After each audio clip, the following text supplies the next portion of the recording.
हाय, मैं प्रीति। मैं जो आप लोगों के लिए हिंदी का ये पेपर सेट लेकर आई हूँ। ये पेपर 1 और पेपर 2 दोनों के लिए है। ठीक है, ये 15 क्वेश्चन का सेट है और ये बहुत रिपीट होने वाले क्वेश्चंस है। यानी कि सेटेड में क्या है कि बहुत सारे क्वेश्चन रिपीट होते रहते हैं। उसी को ध्यान में रखते ये सेट लेकर आई हूँ, जिसमें आपको आने वाले एग्जाम में इससे रिलेटेड आपको क्वेश्चन देखने के लिए जरूर मिलेंगे। ठीक है, तो आप मेरे चैनल में नए हैं तो लाइक शेयर सब्सक्राइब करेगा, बेल आइकन को हिट करेगा, जिसमें जो भी वीडियो डालो उसका आपको नोटिफिकेशन मिलते रहे। ठीक है, तो आइए स्टार्ट करते हैं। हिंदी का सेशन हिंदी पेडागोगी पेपर 2 जुलाई का है ये। ठीक है, तो ये 15 क्वेश्चन है, बहुत अच्छे क्वेश्चन है जो आपको रिपीट देखने के लिए मिलेगा इस एग्जाम में। ठीक है, तो आइए स्टार्ट करते हैं। तो उच्च प्राथमिक स्तर पर कहानी कविता पढ़ने के बाद यह जरूरी कि बच्चे पहला प्रश्नों के लिखित उत्तर दे सके, दूसरा से अपने शब्दों में दोहरा सके, तीसरा विपरीत भाव की कहानी या कविता लिख सके, चौथा कि उन्हें अपने अनुभव संसार से जोड़ सके। तो जो सही है आंसर, जो जिसमें ज्यादा एक्टिव है बच्चा, वही आंसर उसका सही हो सकता है, ज्यादा चांसेस इसी के होते हैं। ठीक है, तो उच्च प्राथमिक स्तर पर कहानी कविता पढ़ने के बाद क्या जरूरी है कि उन्हें अपने अनुभव संसार से जोड़ सके, नहीं उन्हें अपने वास्तविक जीवन से जोड़ सके, वास्तविक दुनिया से। ठीक है, तो ये आंसर सही होगा क्वेश्चन का। फोर्थ, फिर प्लेटो का यह कथन है कि बच्चा बड़ों के बीच एक विदेशी की तरह होता है। ठीक है, किसी भाषा सच्चाई की ओर संकेत करता है। बच्चे अपनी भाषा में बोलते हैं जिसे बड़े सही सही नहीं समझ पाते। सही बात है, बच्चे बहुत कुछ कह पाते हैं, मगर क्या के बड़े क्या जरूरी नहीं कि सब कुछ सही सही समझ सके। ठीक है, दूसरा कि बच्चा बड़ों से उम्र में छोटा होने के कारण अजनबी बना रहता है, जरूरी नहीं है। थर्ड, ये कहीं से भी सही नहीं लगा कि अजनबी बना रहता कि अगर बच्चा उम्र में छोटा हो तो। ठीक है, थर्ड है कि बच्चों का भाषा अब अपरिपक्व होती है। फोर्थ है बच्चों की भाषा के प्रति बड़ों का दृष्टिकोण सक्रियता से परिपूर्ण होता है। तो इसका आंसर सही क्या है, फर्स्ट होता होगा कि बच्चे अपनी भाषा में बोलते हैं जिसे बड़े सही सही नहीं समझ पाते। ठीक है, ये सही आंसर है इसका, एक 107 का। और 108 है भाषा की कक्षा में कहानियां मनोरंजन का साधन है, पाठ्य पुस्तक का एक पाठ है। फिर विभिन्न प्रकार की भाषाई संरचना या चिंतन विकास की संभावनाएं लिए होती है। चौथा, भाषा कौशल के विकास के मात्र साधन। तो इसका आंसर थर्ड सही होगा। जहाँ आपका एक मात्र केवल ये हो, वो ऑप्शन तो कभी हो ही नहीं सकता। ठीक है, जहाँ एक मात्र ओनली हो, केवल हो, तो ये आंसर आपका सही होगा नहीं कभी भी। ठीक है, तो ये थर्ड होगा इसका कि भाषा कक्षा की कहानियां विभिन्न प्रकार की भाषा संरचना और चिंतन विकास की संभावनाएं लिए होती है। ठीक है, 109 है राष्ट्रीय पाठ्यचर्या की रूपरेखा 2005 के अनुसार कौन सा कथन सही है। भाषा केवल भाषा की कक्षा तक सीमित होनी चाहिए, जरूरी नहीं है। इंसान बाहर भी तो भाषा ही में बात करना चाहिए, उसकी मातृभाषा हो या फिर जो भी उसका सेकंड लैंग्वेज हो। भाषा शिक्षण एक प्रकार से अन्य विषयों की कक्षाओं में भी मौजूद रहता है। ठीक है भी, बच्चे विद्यालय आकर ही भाषा सीखते, जरूरी नहीं घर पे भी सीखते हैं अपनी मातृभाषा। चौथा की मातृ प्राथमिक स्तर पर भाषा सीखने सिखाने में केवल पढ़ने पर बल देना चाहिए, तो वो भी ठीक नहीं है। सेकेंड आंसर, सेकेंड क्वेश्चन इसका सेकेंड ऑप्शन इसका सही है। राष्ट्रीय पाठ्यचर्या की रूपरेखा 2005 के अनुसार भाषा शिक्षण एक प्रकार से अन्य विषयों की कक्षाओं में भी मौजूद रहता है।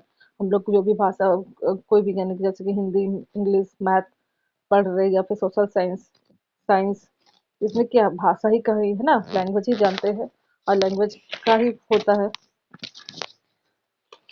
लैंग्वेज होता है जिससे कि भाषा का प्रयोग होता है। तो हम लोग एक विषय या फिर एक कक्षा तक तो भाषा सीमित नहीं है, वो हर जगह भाषा होता है, चाहे वो घर हो, स्कूल हो या बाहर हो। ठीक है, तो इसका सेकंड आंसर सही होगा। भाषा कौशल के संदर्भ में कौन सा कथन सही है। सुनना, बोलना, पढ़ना, लिखना एक क्रम में सीखे जाते हैं। सुनना पढ़ना निष्क्रिय कौशल है। थर्ड है कि पढ़ना लिखना कौशल से कोई संबंध नहीं। फिर चौथा कि सभी कौशल एक दूसरे के साथ अंतसंबंधित होते हैं। सही है, लेकिन हर एक कौशल क्या एक दूसरे से अंतसंबंधित होते हैं। अगर हम बोलेंगे नहीं तो फिर लिखेंगे क्या, अगर हम पढ़ेंगे नहीं तो फिर हमको सुनना बोलना ये कहाँ से आएगा। तो क्या है कि सभी जो कौशल होते हैं, सुनना बोलना पढ़ना लिखना, ये सब क्या है एक दूसरे से संबंधित होते हैं। ठीक है, इसका सही आंसर चौथा होगा 110 का। फिर 111 है उच्च प्राथमिक स्तर पर भाषा की पाठ्य पुस्तक में विविध प्रकार की साहित्यिक रचनाओं के समावेशन का मुख्य उद्देश्य है बच्चों को सभी प्रकार की साहित्यिक विधाओं में प्रांगत करना, दूसरा, विभिन्न प्रकार के साहित्यिक विधाओं की भाषाई संरचनाओं से परिचित होने का अवसर देना। तीसरा क्या, विभिन्न साहित्यिक विधाओं के प्रसिद्ध रचनाकारों से परिचित करना। चौथा है कि पाठ्य पुस्तक निर्माण की परंपरा का निर्वाह करना। तो इसका आंसर सेकंड सही हो कि विभिन्न प्रकार के साहित्य विधाओं की भाषाई संरचनाओं से परिचित होने का उन्हें अवसर देना। ठीक है।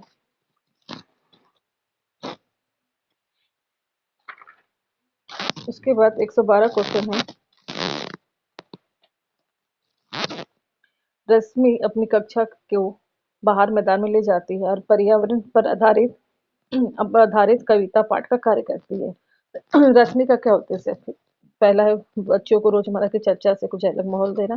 दूसरा, बच्चों को मैदान में घूमने का अवसर देना। तीसरा है मैदान के प्रकृति वातावरण के साथ संबंध जोड़ते हुए कविता को समझने का अवसर देना। चौथा है कि अपने शिक्षक परीक्षण में सीखी बातों का निर्वाह करना। तो रश्मि का क्या उद्देश्य है कि बच्चों को मैदान के प्रकृति वातावरण के साथ संबंध जोड़ते हुए कविता को समझने का अवसर देना। ठीक है, ये सही इसका आंसर होगा।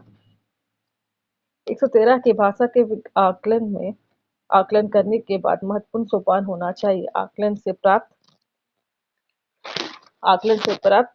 आंकड़ों के आधार पर बच्चों के अभिभावक से विचार विमर्श करना। फिर आंकड़ों को सहेज कर रखना। तीसरा, आंकड़ों को तत्काल नष्ट करना। फिर आंकड़ों को पुनः पुनः परीक्षण करना। तो इसका आंसर क्या होगा? पहला, आकलन से प्राप्त आंकड़ों के आधार पर बच्चों के अभिभावक से विचार और विमर्श करना। ठीक है। उसके बाद 114 नंबर है, विद्यालय में एक से अधिक भाषाओं का शिक्षण एक जटिल समस्या उत्पन्न करता है। अनेक भाषाओं के शिक्षकों के रोजगार को बढ़ावा देता है। तीसरा, बहुभाषिकता और राष्ट्रीय सद्भाव का प्रसार। और चौथा, व्यवहारिक नहीं है। तो इसका आंसर क्या होगा? इसका आंसर बहुभाषिकता और राष्ट्रीय सद्भाव का प्रसार करता कक्षा में एक से अधिक भाषा का। ठीक है।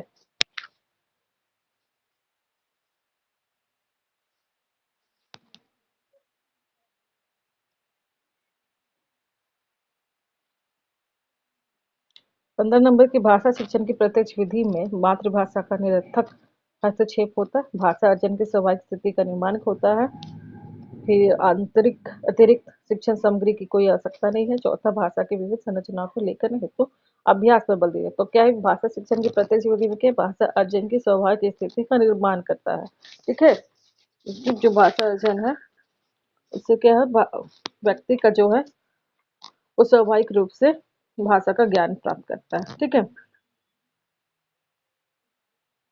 116 है, भाषा में संरचनात्मक आकलन का सर्वाधिक बेहतर उदाहरण है कि बच्चे को अपने खट्टे मीठे अनुभव लिखने के लिए कहना, तुति लेख।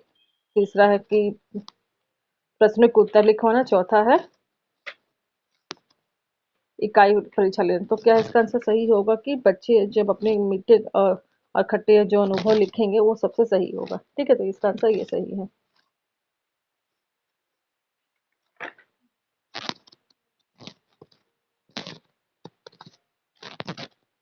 117 नंबर क्वेश्चन है, हिंदी भाषा के प्रश्न पत्र में आप किस प्रश्न को सर्वाधिक उचित मानते हैं? पहला है विशेषणों के कितने और कौन से भेद होते हैं। दूसरा है प्रत्यय की परिभाषा लिखें। तीसरा है कि सर्वनाम के भेदों को उदाहरण से स्पष्ट कीजिए। फिर चौथा कि लेखक ने पहाड़ों पर होने वाली बारिश का वर्णन एक अलग तरीके से किया। आप बारिश संबंधी अपना अनुभव लिखे। तो क्या है, हिंदी भाषा के प्रश्न पत्र में आप सर्वाधिक उचित किसे मानेंगे? तो ये चौथा नंबर सबसे ज्यादा अच्छा आंसर है कि लेखक ने पहाड़ों पर होने वाली बारिश का वर्णन एक अलग तरीके से किया है। आप बारिश संबंधी अपना अनुभव लिखे। जब बच्चे अपना अनुभव लिखेंगे तो ज्यादा एक्टिव होंगे और वो क्या है, वो अपने आप को इससे रिलेट समझेंगे। ठीक है। चौथा 118 नंबर, चॉम्स्की के अनुसार के कारण बच्चे भाषा सीखते हैं। पहला, भाषी समाज। दूसरा, भाषा अर्जन क्षमता। तीसरा है भाषा आकलन क्षमता। चौथा है व्याकरणिक नियमों की जानकारी। तो चॉम्स्की के अनुसार के भाषा अर्जन क्षमता है। लर्निंग डिवाइस जो 6 साल तक के बच्चों में होती है वो किसी भी भाषा को सीख सकते हैं, चाहे उसको किसी भी परिवेश में रखा जाए। ठीक है। तो चॉम्स्की कहते हैं कि बच्चे में जन्मजात क्षमता होती है भाषा अर्जन करने की। ठीक है। 119 नंबर, भाषा शिक्षण में अनिवार्य है मानक भाषा प्रबल समग्रतावादी दृष्टिकोण। तीसरा है विशेष आवश्यकता वाले बच्चों के साथ भिन्न व्यवहार। चौथा है वतनी संबंधी ग्रीक का, तो इसका क्या किस आंसर होगा कि समग्रतावादी दृष्टिकोण भाषा शिक्षण के लिए अनिवार्य है। ठीक है। 120 नंबर है कि विशेष आवश्यकता वाले बच्चों की भाषा का आकलन करते समय उन्हें प्रश्न संख्या में विशेष छूट मिलनी चाहिए। दूसरा, उन्हें अधिक अंक देने के प्रयास करना चाहिए। तीसरा, कि उनकी क्षमता और सीमाओं का ध्यान रखना चाहिए। चौथा, कि उनके प्रति दया भाव रखना चाहिए। तो ये कुछ नहीं, उनकी क्षमता और सीमाओं का हमें क्या ध्यान रखना चाहिए विशेष आवश्यकता वाले बच्चों के। ठीक है। तो ये था आज का सेशन।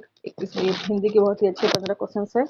अगर ये सेशन आपको अच्छा लगे तो लाइक शेयर सब्सक्राइब करेगा, जैसे मैं जो भी वीडियो डालूँ उसका आपको नोटिफिकेशन मिलते रहे। ठीक है, तो आज के लिए इतना ही। Thank you.